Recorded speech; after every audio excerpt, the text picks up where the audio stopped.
आज कक्षा 11वीं का पाठ्य पुस्तक वितान से अध्याय 3 आलो अंधियारी लेकर आए हैं, जिसकी लेखिका है बेबी हालदार। सबसे पहले हम लेखिका के परिचय से शुरू करते हैं कि लेखिका है क्या। लेखिका बेबी हालदार का जन्म जम्मू कश्मीर में हुआ था। वहाँ उनके पिता सेना में थे। इनका जन्म संभवतः 1974 में हुआ। परिवार की आर्थिक दशा कमज़ोर होने के कारण 13 वर्ष की आयु में इनका विवाह इनसे दुगनी उम्र की आयु के व्यक्ति के साथ कर दिया गया। इस कारण इन्हें 7वीं कक्षा तक ही पढ़ाई हो पाई, अर्थात ये 7वीं कक्षा तक ही पढ़ी। 12-13 वर्ष के बाद पति की ज्यादतियों से परेशान होकर वे तीनों बच्चों सहित पति का घर छोड़कर दुर्गापुर से फरीदाबाद आ गई। वहाँ रहने का इनका महीने का किराया 800 रुपये था।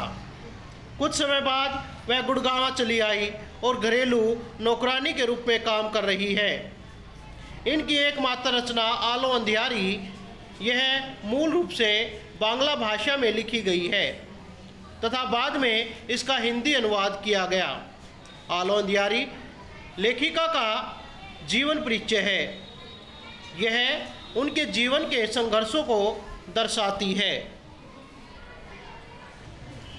आलो अंधियारी लेखिका की आत्मकथा है। एक अंक के लिए वैसे भी पूछा जा सकता है। विधा कौन सी है? आत्मकथा।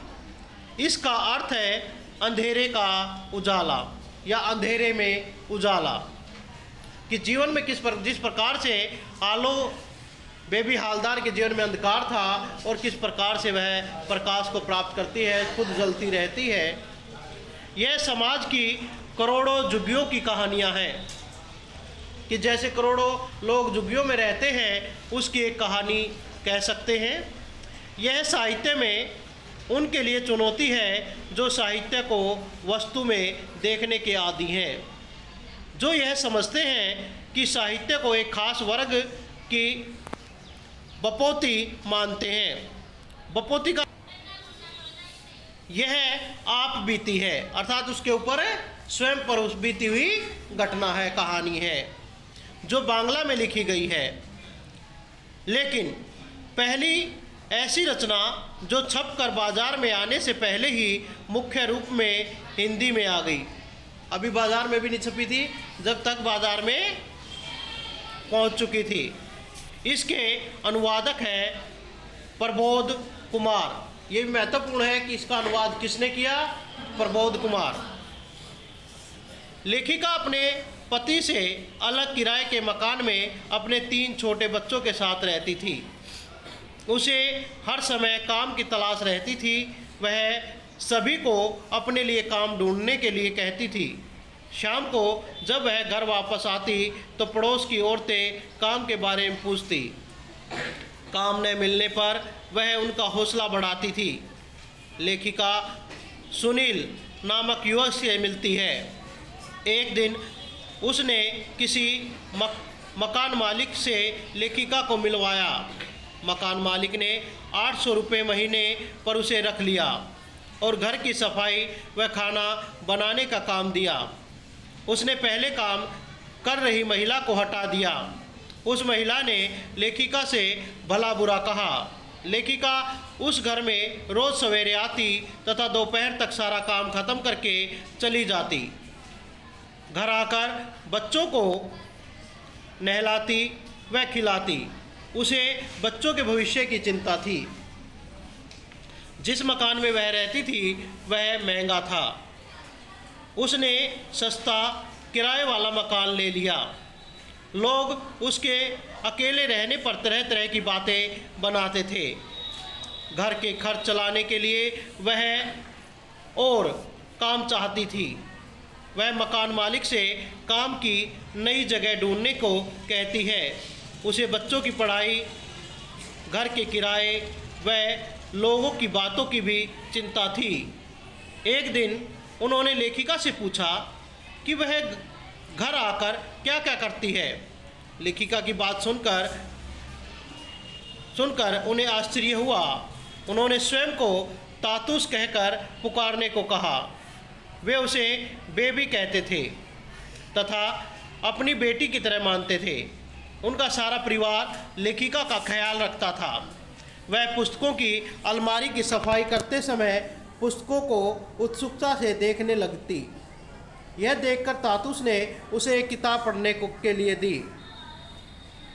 तातुस ने उससे लेखकों के बारे में पूछा तो उसने कई बांग्ला लेखकों के नाम बता दिए।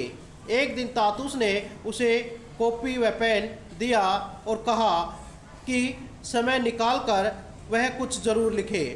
काम की अधिकता के कारण लिखना बहुत मुश्किल था, परंतु तातुस के प्रोत्साहन से वह रोज कुछ पृष्ठ लिखने लगी। शौक आदत में बदला। उसका अकेला रहना समाज में कुछ लोगों को सहन नहीं हो रहा था। वे उसे परेशान करते थे। बाथरूम न होने से भी विशेष दिक्कत थी। मकान मालिक के लड़के के दुर्व्यवहार की वजह से वह नया घर तलाशने की सोचने लगी। एक दिन लेखिका काम से घर लौटी तो देखा कि मकान टूटा हुआ है तथा उसका सारा सामान खुले में बाहर पड़ा हुआ है। वह रोने लगी। इतनी जल्दी मकान ढूंढना भी मुश्किल था। वह सारी रात बच्चों के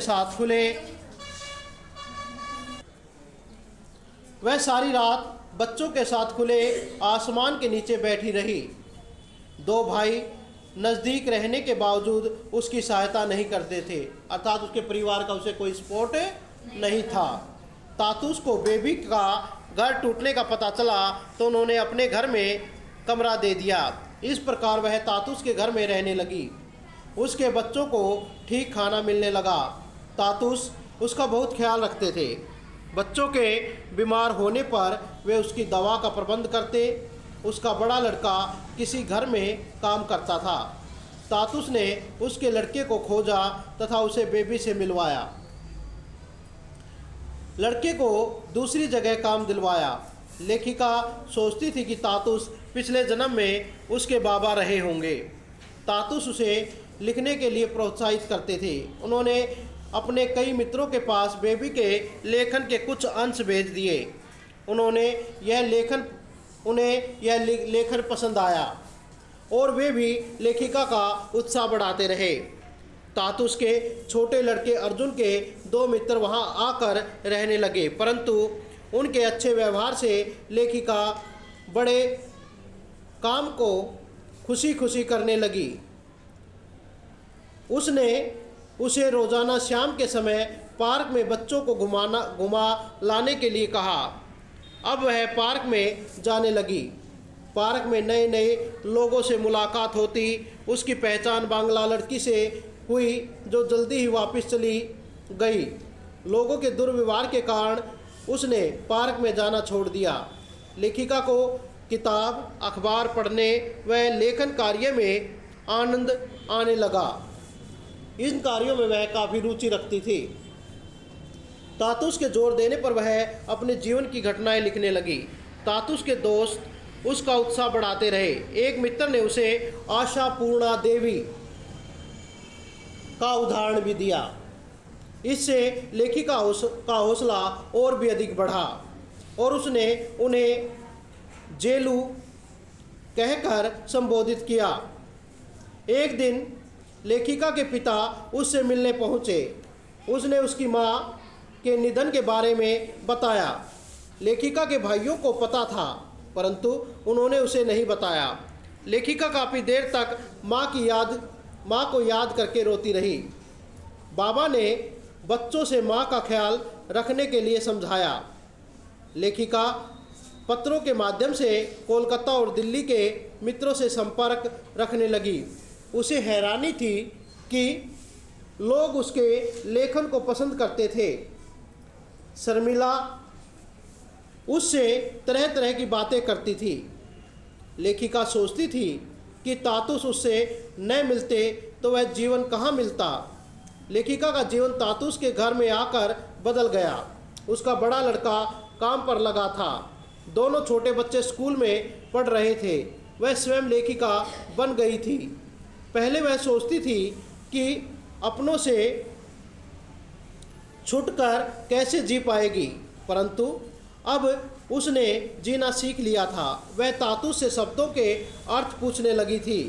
तातुस के जीवन में भी खुशी आ गई थी। अंत में वह दिन भी आ गया जब लेखिका की लेखन कला को पत्रिका में जगह मिली। पत्रिका में उसकी रचना का शीर्षक था आलो अंधियारी बेबी हालदार। यहाँ उसको उस पत्रिका से यह नाम मिला था। लेखिका अत्यंत प्रसन्न थी। तातुस के प्रति उसका मन कृतज्ञता से भर आया। उसने तातुस के पैर छूकर आशीर्वाद प्राप्त किया। इस प्रकार से उसके जीवन की संघर्ष की यह कहानी किताबों में छपी और हिंदी में उसका अनुवाद भी